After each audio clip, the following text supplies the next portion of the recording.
Alright guys, so the new Cloud headset is here, and it's their first wireless iteration within the Cloud lineup, and I'm actually super excited to see how this headset will change the perception of wireless gaming audio in this industry. And I say this because the entire Cloud gaming series lineup has been a really good example of what to do in the gaming industry with the audio stuff. So, you know, they have never been perfect, but value-wise, it makes sense. So the question is, does the Flight make sense? At $159, it glides right over the Corsair Pro Wireless and the Arctis 7 from SteelSeries and matches in the price point to the Logitech G533. So let's review right after this. Hi, I'm looking for a case. Well, look no further. I got this beauty. The H700i by NZXT. With all steel premium frame with a side of tempered glass to beautifully showcase any cooling adventure you might pursue, and cable management system that you wish you had earlier. All this lit up with integrated RGB lighting and built-in fan control. The H700i. This one's for you. Oh, I'll take it. Alright, so this being a wireless pair, they had to tone down some of the weight, obviously because of the built-in battery, and because of that, it's a full plastic basically construction aside from the steel band for the expansion of the sizes, and even the ridges inside of it are plastic. This to me feels more in line with their Stinger headset, which is in their budget category, so you do have to be a little bit extra cautious with these, especially because of the rotating ear cups. Now, on one hand, it's awesome because they can just chill on your neck and makes them super comfortable to wear. You don't have to take them off if you're not using them. But on the other hand, the actual swivels, they feel a little bit too loose, and I'm just afraid of this snapping eventually if, you know, I mean, the headset is pretty light, so it can support the weight on the one joint, but if you potentially like throw them around or something, the joints alone make the headset feel a little bit not as premium as it should feel for that price point. However, comfort-wise, they're actually better than the originals. I find their lighter frame and the expansion to be more accommodating for larger heads. They don't have as much clamping force, which is awesome. And the materials, in terms of the foam padding, feels identical to the originals. And unfortunately, we do not get any additional ear pads. So the value added from the original Clouds has a little bit of extra. So if you do potentially own a pair of original Clouds, you can substitute the foam padding here. I do love that they have the interior foam that is a bit extra thick, unlike on many other pairs, and this helps to avoid any contact that is uncomfortable with that interior driver. And so general comfort-wise, I could wear these for hours easy, especially because they just simply fold on your neck like so and allows you to be still mobile, and of course it complements the whole wireless direction. I do like the exposed red cable for that extra pop in color. It's also super stiff, so no worries about it ripping. If it accidentally catches on something, it will stay in place.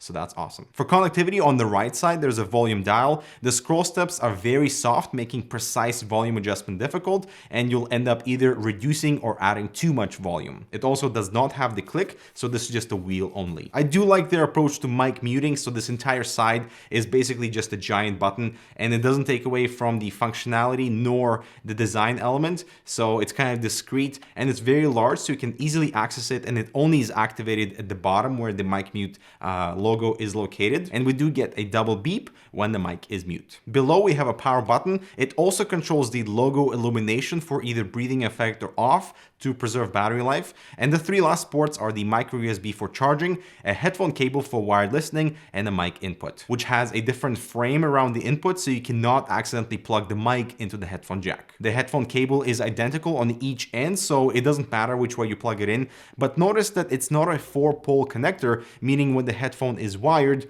the microphone and the volume wheel do not work. There is no Bluetooth connectivity, so it only works with a USB dongle with your PC or PlayStation. For Xbox, for some reason, it doesn't work, so you would need to use the wired connection into your controller, and I tried it on my Mac, and it works just fine. And this makes it a simple plug-and-play solution. It's driverless, it's hassle-free, which is awesome, but I also see from the other point of view of people maybe already expecting some sort of driver software and EQ customization for a $160 pair. The competition offers that, but the HyperX Flight doesn't. Alright, so as for the microphone quality, because it's wireless, my microphone test has never been so mobile in the past, but I think it sounds okay for a wireless pair. You know, there's obviously a lot of compression going on. It has built-in noise cancellation, so it tries to cancel out all the things in the background and like your surroundings so that your voice can be like the dominant thing that people hear. But because of the modularity and the mobility. You can do things like this. You can listen to music, you can talk to your friends, and because the range is so good, there's absolutely no microphone quality loss when you're away. You can be away from your studio, your room, your office, whatever, and still have the voice. So guys, let me know what you think of the sound quality of the HyperX Cloud Flight in the comments below. Okay, so now let's talk about the performance element. So the wireless range on this thing is insane. I was 2 walls away in my bedroom without hearing any drops and without perceiving any quality loss in audio. Still a range. No disruptions whatsoever. So that's awesome. I haven't had that experience yet with any other wireless pair that I've reviewed. So that's awesome, making this a multi-purpose headset, not just for gaming, but if you like to listen to your music while you're doing things around the house. Just keep in mind that the actual isolation from these is excellent. And so if anyone's trying to contact you while you're wearing these, you will not be able to hear them at all. So that's a good thing and also a bad thing too. Yo, man. Dmitry. Hello. Dmitry.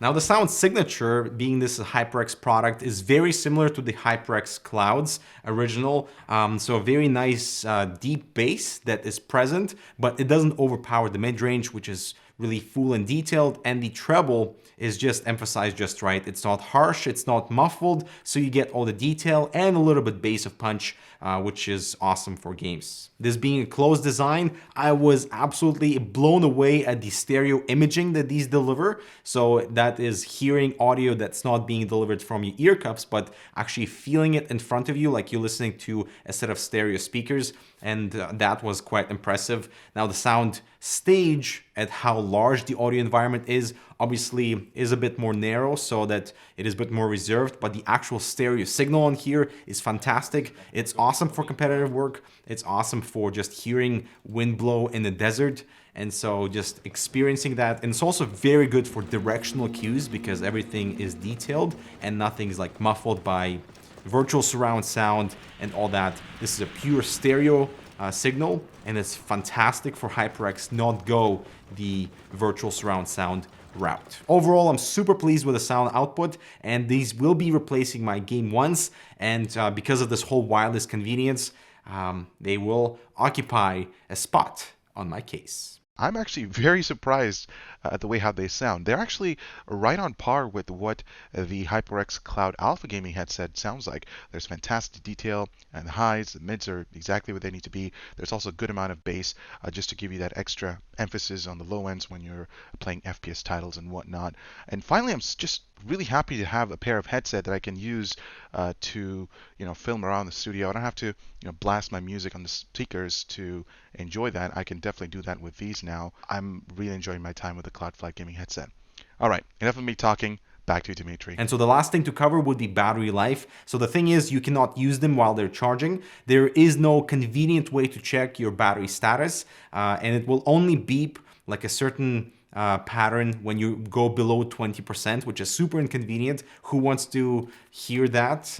It would be so awesome. Let's say if you press the power button 3 times and the glow on the side will blink every time you have 10% of the whole battery. So if it blinks 6 times, you have 60% left, and just gives you that much better visual and actual full indication on the battery status instead of waiting for the thing to drop below 20%. So they claim 30 hours of listening at 50% volume without LEDs. So obviously the LEDs really hit the battery hard. You might as well just disable them after you've experienced your LEDs on a headset. At least they're not RGB, am I right?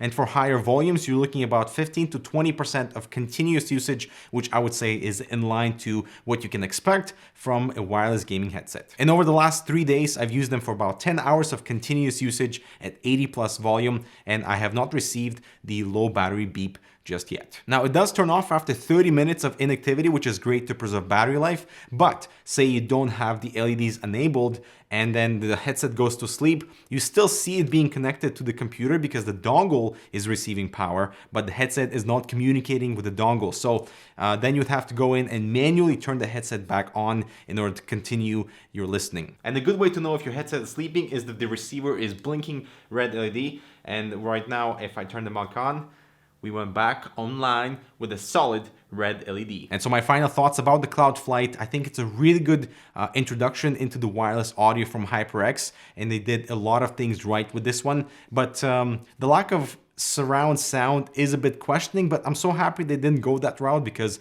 most of the time it's really not that great. And you know, you want to stick with the stereo representation because you get best details and just best directional cues as well. But the lack of Bluetooth is a bit questioning because I could see this being a really good multi-purpose headset, not just actually headphone without the microphone for like listening with your smartphone, but they went the route of this being you know, connecting to the USB hub only. I'm also surprised at the microphone quality. It actually sounds really good for a wireless pair.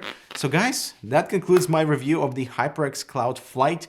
I would give this an award, but because of the build quality thing, I think they could have done a better job in terms of delivering us a slightly better plastic construction so that it doesn't feel like I have to be cautious with it. And you know, I have other plastic headsets like this Game 1 from Sennheiser. It's also fully plastic with that steel band interior, just like on the Flight, but this thing feels like it can take a lot more, feels a lot more robust. Yeah, that could be the main flack HyperX receives regarding this headset. And so I'm super excited to see what the Cloud Flight 2 might offer based on customers' feedback and reviewers' feedback. So if you want to see something change, let us know in the comments. And just what are your thoughts about this pricing structure and the feature set, which is kind of like bare bones, which is nice.